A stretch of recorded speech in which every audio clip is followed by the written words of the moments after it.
Kanagaraj sir வணக்கம். இந்த India கூட்டணி கூட்டத்தில் திமுக பங்கேற்கல, ஆனால் திமுக உங்களுடைய தீர்மானங்களை வரவேற்றிருக்கு. அதே சமயம் திமுக தலைவர் ஸ்டாலின் அவர்கள் தலைமையில் மற்றும் ஒரு கூட்டணி உருவாகலாம் பிஜேபி எதிர்ப்பு நிலைப்பாட்டில் அப்படின்னு சொல்றாங்க. கூட்டணியில் பங்கேற்கவில்லை. முதல்வதாக இந்த கூட்டணி உருவாக்கத்தில் முக்கிய பங்கு வைத்த பிறகு காங்கிரஸ் கட்சியுடைய நிலைப்பாட்டில் ஏதோ மாற்றம் இருக்கு, அது அணுகுமுறையிலே மாற்றம் இருக்கு, அதை மாற்றம் பண்ணாதான் சரியாகும் என்ற ஒரு விமர்சனம் காங்கிரஸ் கட்சி மேல.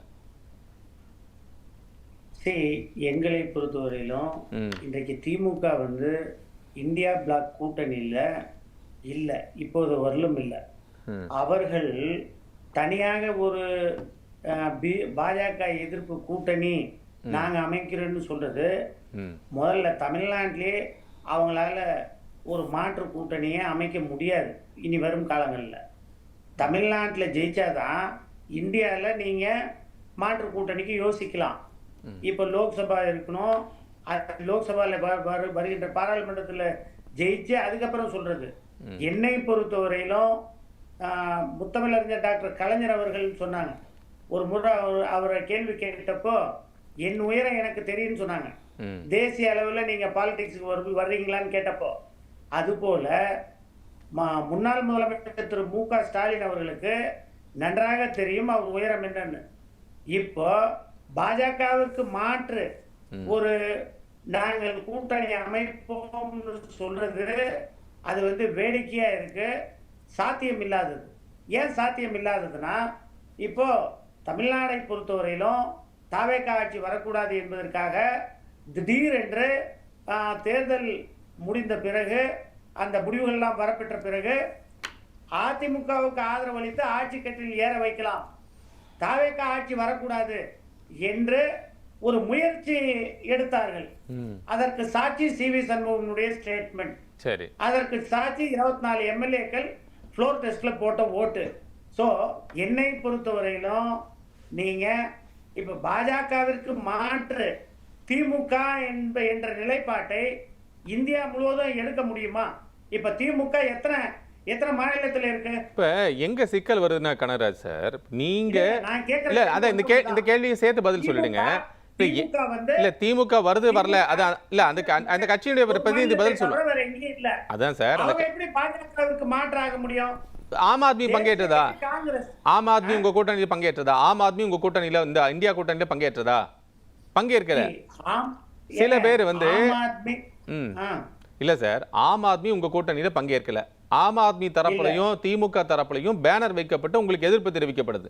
ரெண்டாவது, எந்த மாநிலத்திலேயாவது காங்கிரசுடன் மாநில கட்சிகளுக்கு ஒரு சுமூகமான உறவு இருந்திருக்கா அப்படின்னு கேட்டா எல்லா இடத்துலையும் அதுக்கு இல்லைங்கிற பதில கட்சிகள் சொல்றாங்க. ஏற்கனவே கேரளாவில் பார்த்தீங்கன்னா சிபிஎம்க்கும் காங்கிரஸுக்கும் முரண் இருக்கிறது, கர்நாடகத்தில் முரண் இருக்கிறது, மற்ற மாநிலங்களில் பீகார்லேருந்து மற்ற மாநிலங்களில் எத்தனையோ மாநிலங்களில் முரண் இருக்கிறது. இப்படி இருக்கக்கூடிய சூழ்நிலையில் தேர்தலையே பீகாரில் அணுக முடியாத ஒரு நிலைமைக்கு வருகின்ற போது இந்தியா கூட்டணி வரும்போது பாஜக எதிர்ப்புன்னு சொல்லும்போது மட்டும் எப்படி ஒன்னா சேருவாங்கங்கிற கேள்வி யதார்த்தமா வருதா இல்லையா சார்? அதாவது நீங்க கேட்குற கேள்வி கரெக்ட் தான். இப்போ பிஜேபி ஏடிஎம்கே இங்க தமிழ்நாட்டில் பிஜேபி வரல, ஆனா பிஜேபி இப்ப ஏடிஎம்கேவோட சேர்ந்து ஒரு நிலைப்பாட்டை எடுக்கிறாங்கல்ல. சரி, அவங்க நாளடைவில் இப்போ அதே போல கர்நாடகாவில் ஒரு நிலைப்பாடு எடுக்கிறாங்க, மும்பையில் எடுக்கிறாங்க. எடுத்த பிறகு என்ன பண்றாங்கன்னா, எந்த கட்சியோட ஆதரவு இருக்காங்களோ அந்த கட்சியை டைல்யூட் பண்ணிட்டு அவங்க ஆட்சிக்கு வந்துடுறாங்க. இது மத்திய மைனாரிட்டி பாஜக இதுவரையிலும் குதிரை பேரம் பண்ணி 445 எம்எல்ஏ உலக அளவில் கின்னஸ் சாதனை படைச்சிருக்காங்க. அவங்க தான் அதிகமா எம்எல்ஏஸ் வாங்கி ஆட்சி கவிழ்ப்பு செய்தது. இப்ப காங்கிரஸ் கட்சியை எடுத்துக்கொண்டால் எங்களை பொறுத்தவரையிலும் மாநில அரசுகளோடு இணக்கமாக தான் இருக்கிறோம். மு க ஸ்டாலின் அவர்கள் ஆட்சி செய்தப்போ தமிழ்நாட்டில் என்னென்ன தேவையோ சார், நைட்டோட நைட்டே போயிட்டீங்கன்னு சொல்லி விமர்சனம் வருது. நைட்டோட நைட்டு அமைச்சரவை இடம் கொடுக்குறாங்கிறதுக்கு வேண்டி நைட்டோட நைட்டே கிளம்பி போயிட்டீங்கன்னு சொல்லி சொல்றாங்க விமர்சனம். இல்லைங்க, அந்த மாதிரி விமர்சனங்கள் தப்புங்க. நீங்க அரசியல்ல அவரு திரு மூத்த சகோதரர் அவர் சொன்னாரு, RS பாரதி அவர்கள் சொன்னார், டைவர்ஸ் பண்ணிட்டு சொல்லாம போயிட்டாங்க அப்படின்னு. நாங்க என்ன கல்யாணமா பண்ணிருக்கோம்? இல்ல இல்ல, ஒரு கர்டசி சார், ஒரு கர்ட்டசி தானே. கேட்டசி இருங்க, கேட்டசி எங்க வரணும்னா ஏன் வரலன்னு கேளுங்க. கேட்டசி வராத காரணம் என்னன்னா, முடிவு வர்ற அன்னைக்கு ஆளுநர் அழைத்த போது 3 மணியில், அதாவது மாண்புமிகு முதல்வர் விஜய் அவர்களை ஆளுநரை சந்தித்த போது 3 மணியிலிருந்து 6 மணி வரை அவர் 4 முறை திருப்பி அனுப்பப்பட்டார். அப்போ அதுக்கு முன்னாடியே என்ன டெசிஷன் எடுத்திருக்காங்க நைட்டு, அதுக்கு முன்னாடி நைட்டு டெசிஷன் என்னன்னா, திரு இபிஎஸ் மகன் மிதுன் அவர்கள் முன்னாள் முதலமைச்சர் திரு மு க ஸ்டாலின் அவர்களை சந்தித்து சிற்றுண்டி சாப்பிட்டார். அந்த செய்தி வந்தது. அதே போல உதயநிதி சபரீசன் அவர்கள் திரு இபிஎஸ் அவர்களை சந்தித்து சிற்றுண்டி சாப்பிட்டார். இப்போ டிஃபன் சாப்பிட்டது, ரெஸ்டாரண்ட் சாப்பிட்டு, சிற்றுண்டி சாப்பிட்டதெல்லாம் ஒரு சார் காபி சாப்பிட்டார் சார் என்ன வருதுவா சொல்லுங்க. சார் டீ சாப்பிட்டார், காபி சாப்பிட்டாருன்னு கதை சொல்லுங்க சார். இப்ப நம்ம பேச எல்லாம் சேர்ந்து பேச முடியாது. நாகநந்தினி வெயிட் பண்ணு. நாகநந்தினி ப்ளீஸ் வெயிட் பண்ணுங்க. நாகநந்தினி வெயிட் பண்ணுங்க, நான் சார்ட்ட பேசிடுறேன். கனகராஜ் சார், இந்த டீ சாப்பிட்டாங்க, காபி சாப்பிட்டாங்க, ரெஸ்டாரண்ட்ல பேசினாங்க. இது சார், நீங்க ஒரு அட்வொகேட், ஒரு கிளியர் கட் ஐடியா சொல்லுங்க. இதுதான் காரணம், இதுக்கு தான் நாங்க போலன். நான் கேட்கறது ரொம்ப கிளியர் கட்டான கேள்விகள். சிவி சண்முகம் சார் இருங்க, அந்த வெளிப்படையா நான் சொல்றேங்க. சிவி சண்முகம் சார் வந்து வெளிப்படையா அவர்கள் மகன் மீது சத்தியமா இபிஎஸ் வந்து டிஎம்கேவோட கூட்டணி ஆதரவோடு ஆட்சி அமைப்போம் என்று கூறினார்னு வெளிப்படையா ஊடகத்துக்கு சொல்லலையா? நீங்க நைட்டா ஏன் போனீங்கன்னு உங்க மேல குற்றச்சாட்டு வச்சா சிவி சண்முகம் சார் இதை சொல்றாருன்னு சொன்னா இது சரியான பதிலா? அதாவது ஒரு ஸ்டாண்ட நீங்க எடுக்கிறீங்க எங்களை கேட்காம. சரி, நீங்க அரசியல் என்பது ஒரு புறம், அது ஒரு புறம் இருக்கட்டும். ஓகே, அரசியல் என்பது இன்றைக்கு நிலைப்பாட்டு சூழ்நிலைக்கேற்ப ஒரு டெசிஷன் எடுக்கிறது. ஏன் போகணும்னா, பிஜேபி வந்து அதிமுகவுக்கு ஆதரவு கொடுத்து கவர்னர் மூலமாக டிஎம்கே திமுக ஆட்சி வரக்கூடாது, பிஜேபி ஆட்சி ஆயிடும். அதுக்காக தான் நாங்க வந்து உடனடியா போய் மறுத்தோம். இல்லைன்னா எங்களுக்கு என்ன தேவை இருக்கு? உடனடியா போய் அமைச்சரவை சார், உங்களுக்கு அமைச்சரவை தேவை இருக்குன்னு திமுக தரப்புல குற்றச்சாட்டு. உங்களுக்கு அமைச்சரவை இடம் கொடுக்கறதுங்கிறதுனால, அமைச்சரவை கிடைக்க போகுதுங்கிறதுனால, அதுங்காட்டிக்கு தான் நீங்க நேரமா போய் சொல்லாமே நீங்க போயிட்டீங்க அப்படிங்கிற குற்றச்சாட்டு திமுக தரப்புல உங்க மேல வைக்கப்படுது. ஏங்க 1962ல மு க ஸ்டாலின் அவர்களுடைய தந்தை முத்தமிழறிஞர் கலைஞரே வந்து கூட்டணி ஆட்சி தானே வச்சிருந்தாரு. சார், நீ கூட்டணியில இருந்தீங்க இல்லைங்க சார்? எங்க கூட்டணியில இருந்து அதிகார பகிர்வு, ஆட்சி பகிர்வு. ஏங்க நான் வந்து 30 வருஷமா இருக்கேன். எனக்கு இன்னைக்கு திமுக மாண்புமிகு முதலமைச்சர் மு க ஸ்டாலின் அவர்கள் முன்னாள் முதலமைச்சர் 4 தேர்தல்ல நாங்க வந்து இன்னைக்கு பணியாற்றிருக்கோம். என்ன கொடுத்திருக்காங்க? ஹைகோர்ட்ல ஒண்ணும் கொடுக்கலீங்க, அலங்காவலர் குழுவுல ஒண்ணும் போடலீங்க, வார்டு கவுன்சிலர் அதையும் கொடுக்கலீங்க. ஏங்க அதிகாரம்னா என்ன? இப்போ நாங்க கட்சி நடத்துறோமா, இல்ல நாங்க அனாதை ஆசிரமம் நடத்துறோமா, இல்ல ஆண்டி மடம் நடத்துறோமா? கட்சின்னா அதிகாரத்திற்கும் ஆட்சிக்கும் வரணும். இல்லன்னா எங்க கட்சி இன்னைக்கு திமுகவோடு சேர்ந்து பலம் வாய்ந்த கட்சியாக உருவாக்கி இருக்கணும், அல்லது மாடரேட்டா வளர்ந்து இருக்கணும். திமுகவோடு டோட்டலா டைல்யூட் ஆயிட்டோம். அதற்கு காரணம் ஆட்சியில அதிகாரத்திலயும் பங்கு இல்ல. எங்கள் எம்எல்ஏக்களை அவங்களுக்கு சப்போர்ட்டிவ் ஆக்கிறது. இதுதான் நடக்குது தொடர்ந்து. தொண்டர்களுக்கு எதிராக இருந்தது. உங்க கட்சியை அவங்க பலவீனப்படுத்துறாங்களா? என்னங்க உங்க கட்சியை நீங்க சொல்றபடி பார்த்தா உங்கள் கட்சியை திமுக பலவீனப்படுத்துன்னு சொல்றீங்களா?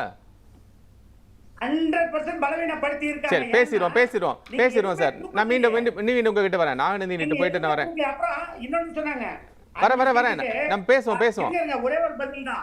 5 சீட்டுக்கு வந்து திமுக ஆதரவு இல்லாம இல்ல அப்படின்னு நான் கேக்குறேன். அதே 56 சீட்டுக்கு திமுக டிஃபரன்ஸ் ஓட்டு என்ன? 1500 தானே. இப்ப காங்கிரஸ் இல்லன்னா எல்லாமே அவங்கள 0 ஆயிருப்பாங்கல்ல. நாங்களாவது 5 வந்தோம். எங்களுக்கு இழந்த 5, உங்களுக்கு இழந்த 56 போயிருக்குமே. ரைட், பேசுவோம். கனகராஜ் சார் பேசுவோம். டெல்லியில இந்தி எதிர்த்த நீங்க, மும்மொழி இந்தி வேண்டாம்னு சொன்னவங்க நீங்க, உதயநிதி போஸ்டர்ல இந்தி வாசகம் இந்தியா பிளாக் கூட்டணி எடுத்து போட்டுருக்காங்க சார். அங்க போய் தமிழ்ல போட்டா யாருக்கு தெரியாதுன்னு நினைச்சிருப்பாங்க சார். டெல்லியில பேனர் அடிச்சாங்க. சரி, பேசுவோம். ரைட் சார், பேசு. நீங்க இந்தி வேண்டாம், நீங்க அதே இந்தியில ராகுல் காந்திக்கு எதிராக அடிக்கிறீங்க. முதுகில குத்தியது காங்கிரஸ்னு. இது எந்த வகையில நியாயமாகும்? ஓகே கனகராஜ் சார், பேசுவோம். நான் மீண்டும் வரேன். பேசுவோம். ரைட் ரைட் பேசுவோம் நம்ம we'll talk. நாகரதியால பொறுக்க சார் முடியாது. சார் அதால பேசுவோம். இருக்க முடியாது. அதால திருப்பவே முடியாது. இல்ல சார் ரெண்டு பேர் பேசுவோம். ரெண்டு பேர் ப்ளீஸ் தயவுசெய்து ஆன்லைன்ல இருக்கீங்க. தயவுசெய்து sir right sir please sir please கொஞ்சம் குவைட்டா இருக்கு. ப்ளீஸ் கேட்டுக்கிறேன். Kanagaraj sir sir Gopal sir please. அதாவது இவ்வளவு நேரம் மேடம் வந்து அவங்களுடைய குமுறல ஆதங்கத்தை கூட்டிட்டாங்க. நாங்க என்ன சொல்றோம், ஏங்க ஒரு கட்சி இருங்க மேடம் இருங்க, அவர் பேசிட்டுங்க. அதாவது இருங்க, நான் இடைமறிக்கல, இருங்கம்மா இருங்க மேடம் ஒரே நிமிஷம். இருங்கம்மா. கனகராஜ் சார் பேசி முடிஞ்சதுக்கு அப்புறம் திருப்பி. இன்னைக்கு திமுகவை பொறுத்தவரையிலும் இந்தியாவிற்கு தேசிய நீரோட்டத்திற்கு கொண்டு சென்ற ஒரே கட்சி இந்திய தேசிய காங்கிரஸ் கட்சி. அதாவது நாங்கள் ஐக்கிய முற்போக்கு கூட்டணியில் 2004 இருந்து 2014 வரையிலும் இருக்கும்போது 8 அமைச்சர்கள் அவர்களுக்கு கொடுத்திருக்கோம், அவர்களை வளர்த்திருக்கோம். அதை மறுக்க முடியாது.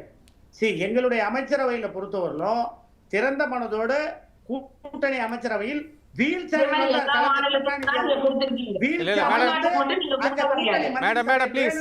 கொஞ்சம் அமைதி காக்குறாங்க. கொஞ்சம் அமைதி காக்க அடம் புடிச்சு வாங்கினாங்க. வீல் சேர்ல வந்து அடம் புடிச்சு வாங்கினாங்க. நீங்க எப்படி கெஞ்சினீங்கன்னு எங்களுக்கு தெரியல. இல்ல சார் அந்த வார்த்தையை பயன்படுத்த வேண்டாம் சார். கனகராஜ் சார் ஆட்சி டாக்டர் மன்மோகன் சிங் கொடுக்கும்போது அந்த 2Gன்னு ஒரு ஸ்கேம் வந்துதான் காங்கிரஸ் கட்சி தனது ஐக்கிய முற்போக்கு கூட்டணி ஆட்சியை இழந்து இன்றைய தேதி வரல வர முடியல.